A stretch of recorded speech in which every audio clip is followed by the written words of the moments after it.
अस्सलाम वालेकुम। GC university Faisalabad की जब बात की तो बहुत सारे बल्कि बेशतर लोगों ने अंदर जिक्र किया कि ज़रा यूनिवर्सिटी फैसलाबाद की बात करें। तो मैंने कुछ से पूछा कि कौन सी बात करें, क्योंकि अगर उनके खिलाफ कोई प्रूफ नहीं है, मैं किसी की ज़ात के ऊपर ऐसे हमलावर कभी नहीं होता। तो एक बच्ची का जो 21 तारीख को लिखा गया ख़त है वज़ीर आला पंजाब मरीम नवाज साहिबा को और गवर्नर बलीगो रहमान जो कि चांसलर भी हैं यूनिवर्सिटी के, उनके नाम में ख़त लिखा गया है, क्योंकि मरीम नवाज ने आते कहा था ख़वातीन को हिरासा करने के हवाले से नो टॉलरेंस चलेगा। तो ये बच्ची है रहीला अनम, पीएचडी बायोटेक्नोलॉजी कर रही है फर्स्ट सेमेस्टर की। और आप लोग इस चीज़ के लिए तो कायल हो गए होंगे कि कोई भी जो तालबा या तालिब इल्म है वो पीएचडी में कोई बच्चा नहीं होता। इन्होंने 2017 से 19 के अंदर एमफिल बॉटनी किया यहाँ से। इन्होंने अपना ख़त लिखा है कि डीएसए ज़रई यूनिवर्सिटी, जिनका नाम जो है वो डॉक्टर नदीम अब्बास है, उन्होंने उनको हरासा किया है, ब्लैकमेल किया है और अपने इख्तियारात का नाजायज़ इस्तेमाल किया है। ये इल्ज़ामात लगाए हैं। अब इल्ज़ामात उनका ये कहना है कि मैं वालिद फौत हो चुके हैं, मैं यतीम हूँ, मेरी वालदा बेवा है। इसी यूनिवर्सिटी के अंदर सैयद अकमल हुसैन एक ऑफिसर हैं जो कि मेरे मेरे लिए वालिद की हैसियत रखते हैं, मेरी वालदा के बहन है, मेरे वालदा के भाई हैं।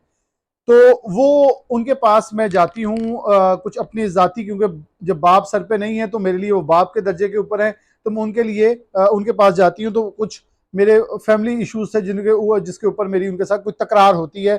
जो तकरार सिक्योरिटी गार्ड भी देखते हैं, वो फिर घर चले जाते हैं वालदा को बताने के इसने मेरे साथ कुछ मिसबिहेव किया है। तो मैं गुस्से में थी, मैं एग्रेसिव थी, और मैंने उसी एग्रेशन के अंदर वहाँ डीएसए आ जाते हैं।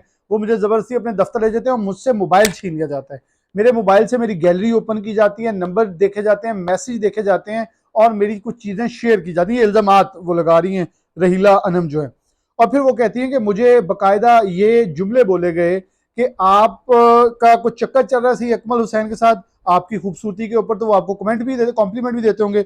इसी असना के अंदर उनकी वालदा और सैयद अकमल हुसैन वहाँ पहुंचे हैं। उन्होंने कहा कि इनका मेरे साथ कुछ मसला है, ये ज़ाती अदावत भी चलती है डॉक्टर नदीम अब्बास के साथ मेरी। तो ये ज़रा थोड़े मलूज़े खातर रखिएगा कि मैं, लेकिन उनका जी आप इनके खिलाफ से अकमल हुसैन के साथ खिलाफ एप्लीकेशन दे, क्योंकि उन्होंने आपके खिलाफ बदतमीजी की है। मुझे तो लगता है इनका आपकी माँ के साथ भी कोई चक्कर है। अब ये इल्ज़ामात हैं सब, लेकिन ये संगीन इल्ज़ामात हैं। और एक चीज़ यहाँ मैं वाज़ह कर दूँ, ये डॉक्टर नदीम अब्बास साहब, ये मेरी अब ज़ाती एक्सपीरियंस है। जिस एग्रीकल्चर यूनिवर्सिटी में फ़ीसों का मामला बना तो बच्चों ने एहतजाज रखा। उस एहतजाज को कवर करने मैं सिटी 41 की तरफ से वहाँ गया अपना प्रोग्राम न्यूज़ नाइट करने। जब मैं वहाँ पहुँचता हूँ तो बच्चों से इंटरव्यू लेने के लिए बात होती है, तो ये साहब मौसूफ वहाँ मौजूद थे। इन्होंने पहले हमारी मेरे साथ और मेरी टीम के साथ मिसबिहेव किया। ये मेरा ज़ाती एक्सपीरियंस है। और ये मैं इस बिहाफ के ऊपर ही गवर्नमेंट ऑफ पंजाब से इल्तिजा करूँगा कि इस चीज़ को सीरियसली टेक ओवर करना चाहिए। डॉक्टर नदीम अब्बास साहब उनको कहते हैं, ये फरमाते हैं कि आप लोग एहतजाज के देखें, मैं तो टांगे तोड़ दूंगा। तो मुझे लगा शायद वहाँ कोई बदमाश खड़ा है, क्योंकि उसातजा का चेहरा, उसातजा के अल्फाज ये तो नहीं होते। बल्कि मैंने अपने प्रोग्राम के अंदर ये कहा कि यूनिवर्सिटी इंतजामिया को चाहिए कि डॉक्टर जलाल आरफ जैसे, या बहुत सारे वहाँ प्रोफेसर नामवर मौजूद हैं, डॉक्टर करार खुद समेत बहुत सारे लोग हैं जो कि वालिद की हैसियत और एक शफीक लोग भी होंगे उनके अंदर, वो अपनी खूबसूरती से इस मैटर को देखें, ताकि बच्चे ज़रा जुनूनी होते हैं, जज्बाती होते हैं, उनको प्यार से समझाया जाता है और उस्ताद बाप की जगह होता है। लेकिन अगर आप बच्चों को ये कहेंगे टांगे तोड़ देंगे, ये दहशतगर्द है, ये मैं इस चीज़ का गवाह हूँ कि मेरे सामने कहा दहशतगर्द है, तो मैंने उनको कहा अपनी चादरें उतार के दिखा दें, अपनी जर्सियां कोट खोल के दिखाएं, आपने अंदर गन्ने छुपाई हुई हैं। अगर एक बच्चा, आप अगर उसे, और पाकिस्तान का ये बुनियादी राइट है फ्रीडम ऑफ स्पीच, जो कि मैं भी यूज कर रहा हूं, तो हर एक को फ्रीडम ऑफ स्पीच है, वो हर जगह अपने राइट्स के लिए खड़ा हो सकता है, बोल सकता है, लिख सकता है, कह सकता है। लेकिन अगर यूनिवर्सिटी इंतजामिया ये रवैये इख्तियार के तो यकीनन तौर पर यह अफसोसनाक होगा।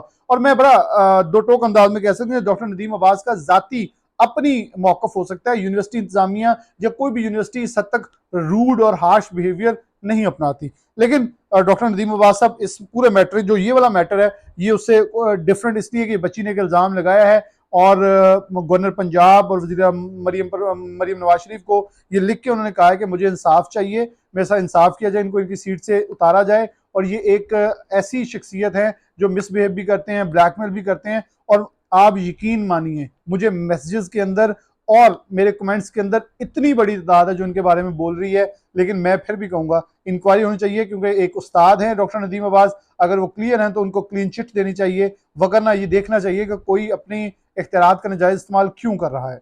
बहुत शुक्रिया, अल्लाह हाफिज।